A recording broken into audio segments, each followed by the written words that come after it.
sai, primeiro,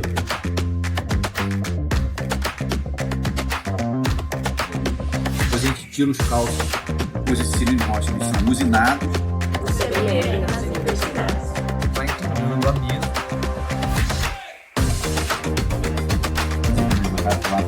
Esse vídeo não vou mostrar, tá? O carregamento tem que ser aplicado.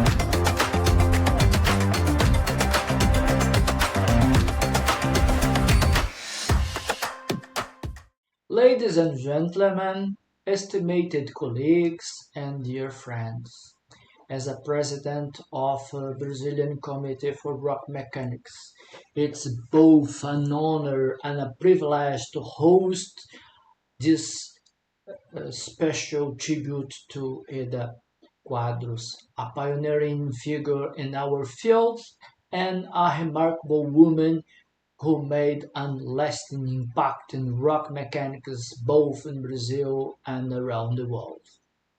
Eda was a true pioneer in many ways.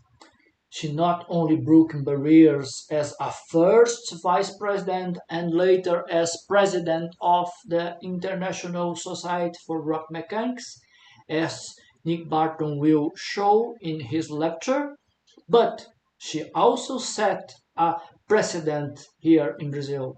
Eda was one of the first women to enter in the complex common field of rock mechanics and the first woman to lead the CBMR. Her contributions go far beyond her professional achievements. Eda was an inspiration, not just as a colleague and mentor, but as a pioneer who opened doors for future generations of women in rock mechanics. Today, Nick Barton will take us through Eda's distinguished technical career, sharing stories about her extensive travel and connection and friendship she built along the way, and her significant role in the ISRM. His insight coming from the perspective of her husband for 30 years will give us a personal and deep understanding of the incredible woman Eda was. To further honor Eda's memory, I now invited Professor Thalita Miranda, Vice President of CBMR, and my successor to share more about Eda's remarkable life and legacy. Hello everyone, my name is Thalita. I'm the board of Brazilian Rock Mechanics Committee, and today I would like to pay tribute to Eda Quadros through this video. Eda Quadros was born in Brazil. She graduated in civil engineering in 1967 from the University of Pernambuco. She obtained her master and doctorate degrees in engineering science from the Polytechnic School of the University of São Paulo. She worked in the field of soil mechanics and foundations engineering and at the Institute of Technological Research of the state of São Paulo, Brazil, where she was assistant officer, senior research, head of the Laboratory of Rock Mechanics and the Rock Hydraulics, and head of the Department of Rock Engineering. Eda was working on development of equipment, methods, and techniques to characterize flow in the joints and rock masses based in laboratory and the field research, including anisotropic permeability tensors and the rock masses applied to them and mine engineering. She coordinates the Petrobras Interlaboratory Network, a joint research project with the Institute of Technological Research to study rock covering of offshore pre-salt layer. Since 2011, Dr. Quadros has been Technical Director of BG Tech Soil and the Rock Engineer of Brazilian Rock Mechanics and the Rock Hydraulics Testing Consulting located in São Paulo, Brazil. She spent a period at LNEC in Lisbon, Portugal, studying rock mechanics and rock hydraulics, and also visited some universities and laboratories in Europe. At the International Society for Rock Mechanics and Rock Engineering, Dr. Quadros has been a member of the Technical Committee on Test Method Science 1985 and was a vice president for South America during the 2003 and 2007 term. Finally, between 2015 and 2019, she was president of the International Society of Rock Mechanics and Rock Engineering. This is the resume of the wonderful Eda Quadros. Below we will continue to tribute with a video by Nick Barton. And I thank CBMR for this invitation to honor Eda Quadros, my wife of nearly 30 years. And it's an appreciation of our time together and her contribution to the ISRM and to the hydrogeology that she's done. So the next screen, please.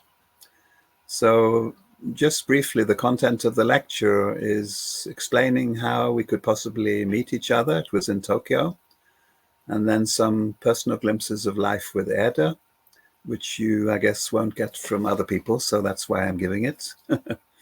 And then the third one, living and traveling with a vice president and a president of our Rock Mechanics Society.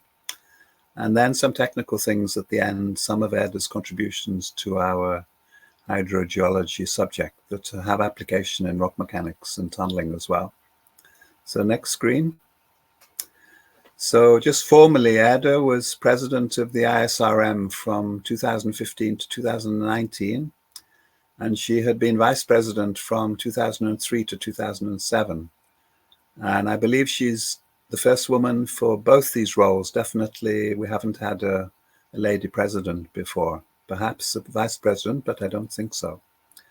And her strong hydraulic testing background was actually an essential addition to the improved understanding of this important field for me, and it's useful in tunneling in general, and of course for dams, where she was mostly using it with IPT. Yeah?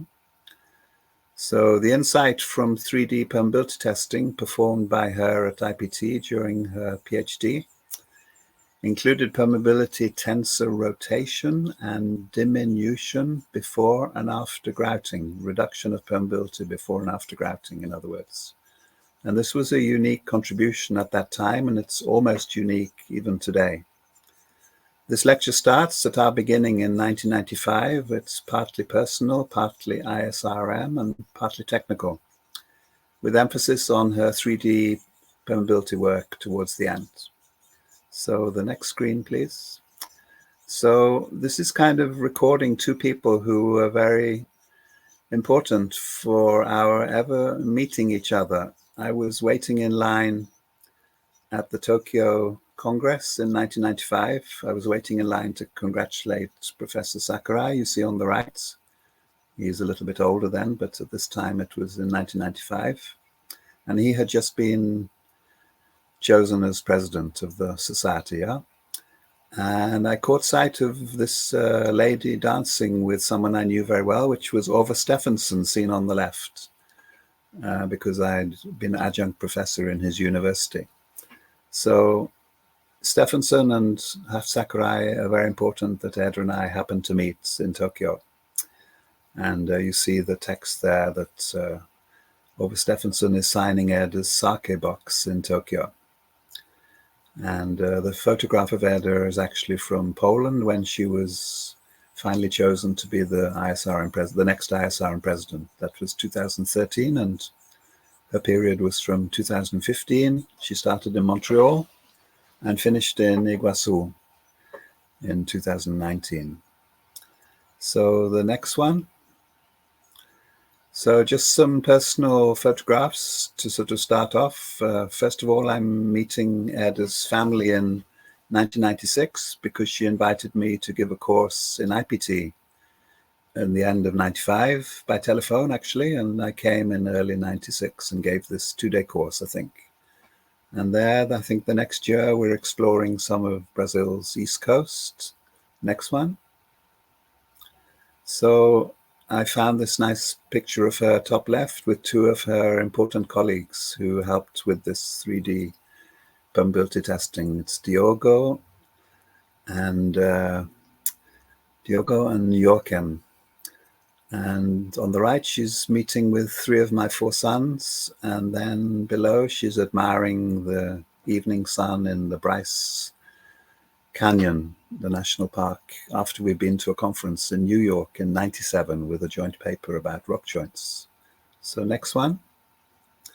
And here she's actually helping me with a project in Norway, collecting some rock samples for doing some shear tests. And we were camping by this river. So I'm afraid that text is not very nice on the right side, but I forgot to make it the small again. Next one, please.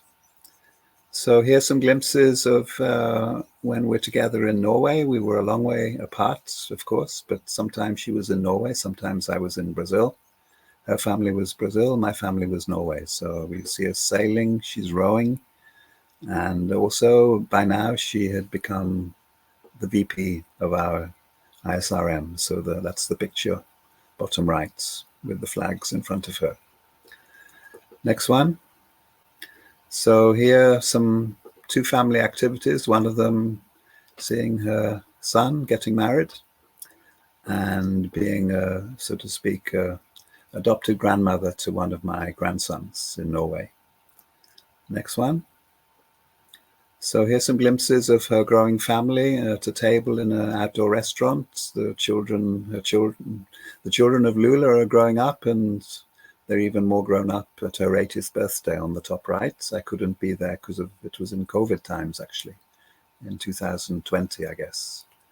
And below, nice pictures from time off at Itacaré, eco resort on the east coast of Brazil. Next one. So this is an amusing little story, actually, and she used to tell it, and Jean-Claude Roger, who's in the picture with her, he used to tell it also. So there's also a picture there of a friendly snake in South Africa, and Eda is already in ISRM VP mode with John Hudson. But the story is that Eda was chatting with Jean-Claude at a conference. I think I was not there, or it was the day before I was there. And they were discussing her hydraulics work, and Eda said, you have to see my curves, Jean-Claude. And Jean-Claude said, I'd be very happy to see your curves, Eda. And a moment later, Eda realized there was a double meaning to that phrase. So they both like to tell this story. So next one. So my family is growing also. It's very strange. I had the lettering correct before, but now it's become too large on the right side. So growing family in Norway too, it says. So some of my grandchildren there, and Eda and her daughter are to the right side. We're at a skiing resort. Eda didn't like skiing, but her daughter loves snowboarding. Next one. So now the traveling as VP for ISRM, it's really started. Her travels got more frequent, and as her husband, my travels also got more frequent. So you see us at some airport somewhere, and then you see us at Three Gorges with the president of ISRM, Neelan at the time, and Synergia in Cordoba on bottom left. And then we're at one of these volcanic cities in volcanoes, or cities near volcanoes conferences that were arranged in some of the Spanish islands in the Atlantic. We went to several of them. They were very nice. Next one. So here's a view of some of us in ISRM. Eda and I on the left side. Sergio Fontura is third from the left. Everybody knows him, professor in Cook. And Aurea Peruccio from SEDEX at that time, and almost in the center. And then the General Secretary of the ISRM, Luis Lamas from LNEC, is second to the right. Yeah. Okay, next one. So now we're enjoying being at the 5th ARMS conference in Tehran in 2008. And actually that is John Hudson there talking to Eda and the Secretary of ISRM, the original Secretary of ISRM.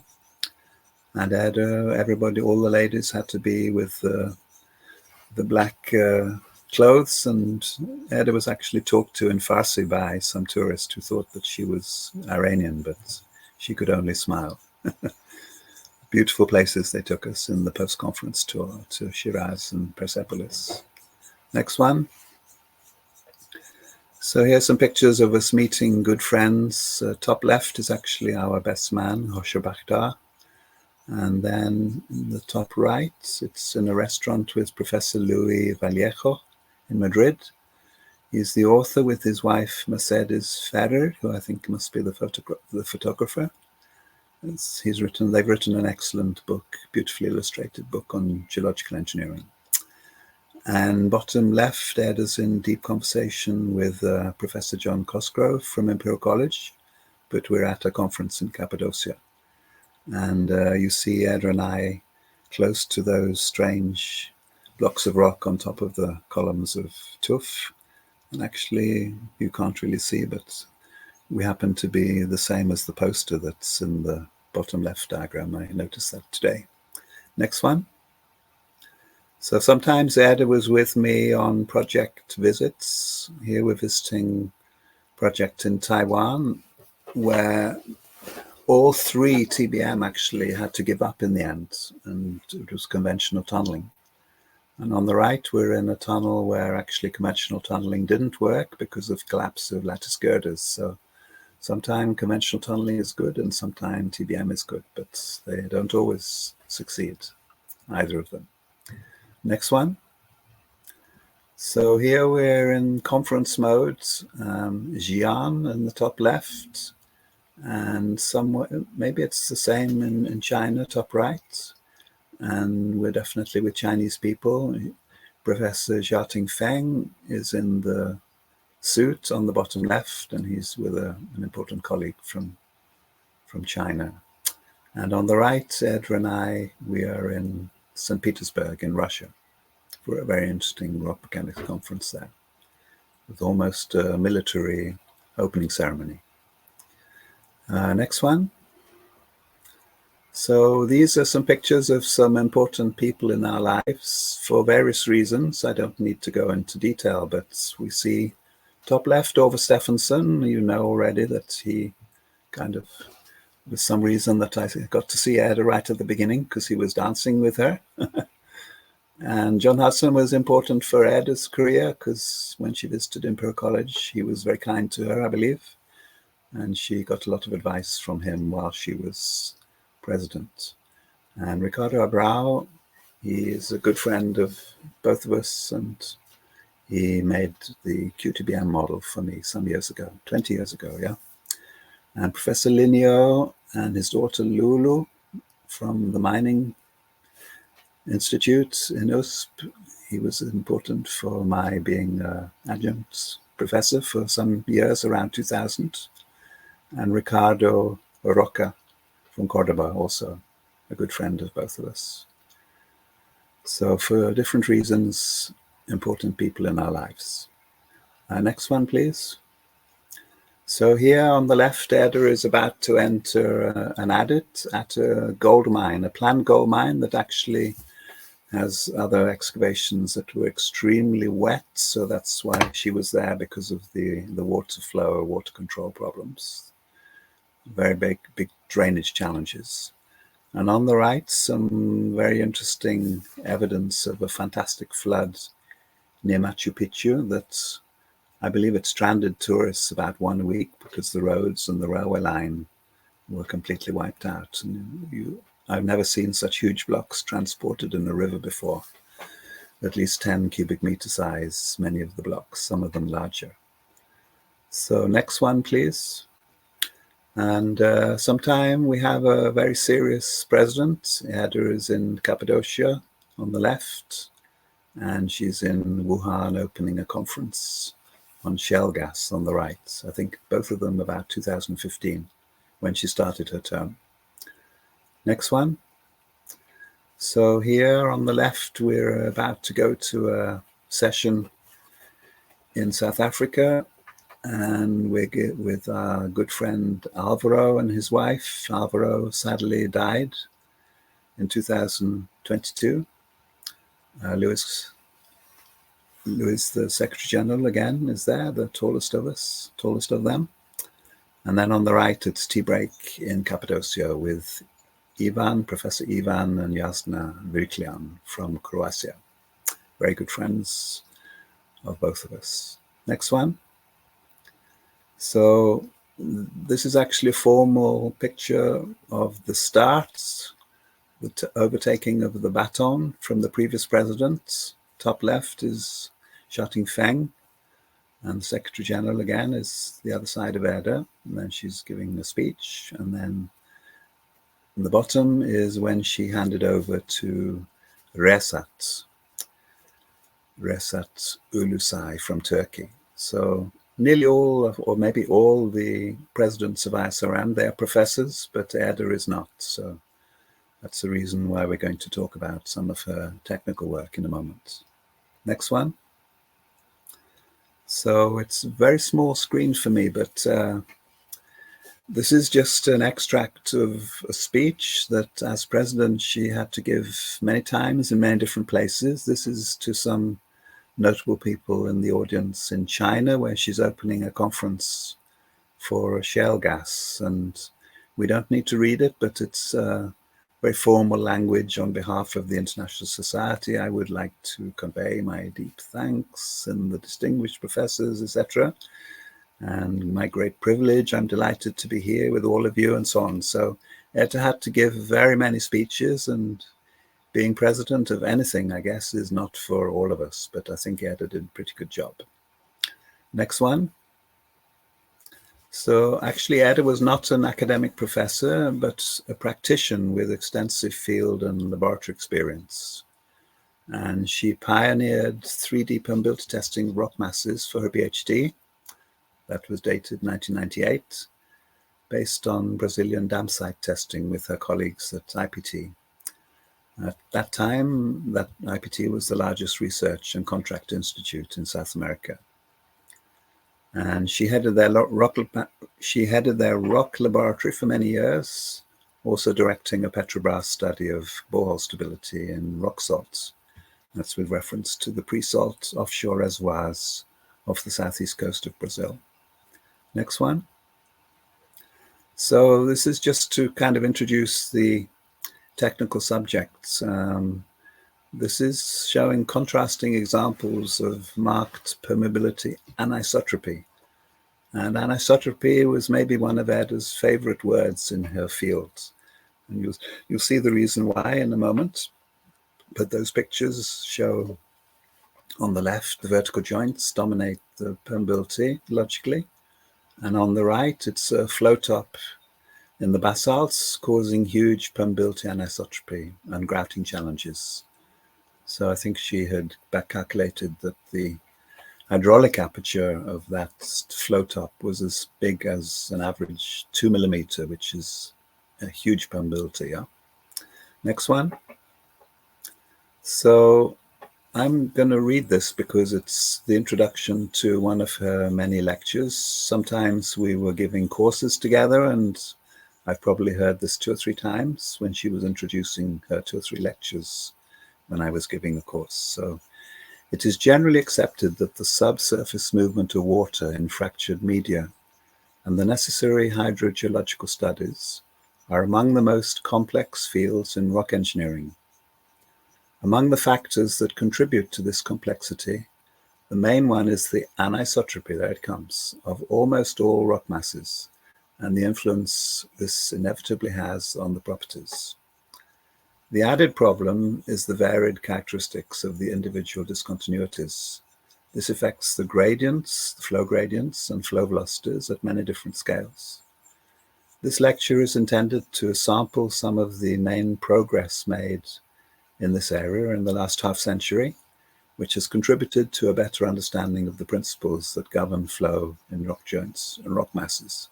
And indeed, she contributed to that progress in that half century. Furthermore, it will be shown how these principles can be employed in the analysis of hydraulic field tests in order to evaluate scale effects and the efficiency of grouting in dam foundations and metro tunnels in rock. Next one. So on the left is kind of a sketch, or excuse me, it's a photograph, an annotated photograph that she used to introduce the subject of hydrotomography. So basically using several boreholes at once, more than 2 or 3, sometimes 7 or 8, and withdrawing or pumping into a packet section in one borehole, and monitoring the pore pressure or the water pressure with spitzometers in many heights, many depths in the other boreholes, all at the same time. So in this particular study shown on the right, there's 3 triangles of different sizes. There's a 5 meter, I think, don't see, a 15 meter, 5 meter, 15 meter, and a 40 meter on the side. Yeah, so there would be 3 boreholes at those distances from each other. Next one. So it's symbolized what's happening. It's sort of tomography. A little bit looks a little bit like seismic tomography on the left. And if you look in detail on the right, you can see the characteristics of the hydraulic conductivity. So it's almost impossible for me to read, I'm afraid, at the scale of this image, but there is strong anisotropy shown there. The middle table is showing the anisotropy ratio. And interestingly, as the scale gets larger from A, B, C, that's 5 meter, 15 meter, 40 meter side of triangle, the anisotropy doesn't get less as you would usually expect as you approach an REV, representative elementary volume, right? That's what everybody's looking for. In fact, her sampling included something that was more permeable at the large scale. So that was why she was always emphasizing the importance of anisotropy. And these measurements, you see, they were at Porto Primavera Dam in Brazil. Next one. So this is a list of Eda's most relevant publications after her MSc and PhD.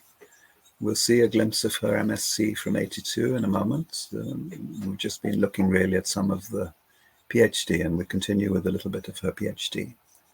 So she has these colleagues, Ricardo Abrao quite often, and Diogo Correa Filho, and yeah, quite often Diogo is the co-author. So let's go to the next slide. This is an amazing study, actually, and it's had repercussions for grouting, for understanding pre-grouting of tunnels in the years that followed. So it's a compact summary of a set of very uncommon, unique at the time, field tests that Eda was responsible for from Brazil. And it was, again, using just 3 boreholes. They're actually shown in the bottom left, where the boreholes are in a sort of form of a triangle. And there's a second borehole next to each one. In other words, the first boreholes they use for permeability testing to pick up the permeability tensors, like the Kmax, K intermediate, K minimum. And then they grouted those holes, waited for the grout to set, and then re-drilled close by. So these holes are all like between 6 and 8 meters from each other. And you'll see in a moment, the next screen, it shows the circle, the permeability tensors magnitude before and after grouting. So move to the next slide, you see a bit more detail that all these tensors are moving position. In other words, it's implying that first the most permeable joint set gets grouted, and then the second, and then the third. And this is very important data. It emphasizes why significant grouting pressure is needed to inject into several joint sets, not just one joint set, as we may see if people don't use high enough pre-injection pressures. While the flow of grouting is occurring, there's no problem to have high pressures, but you mustn't hold the pressure when there's no more flow. Then there could be hydraulic fracturing. So next one.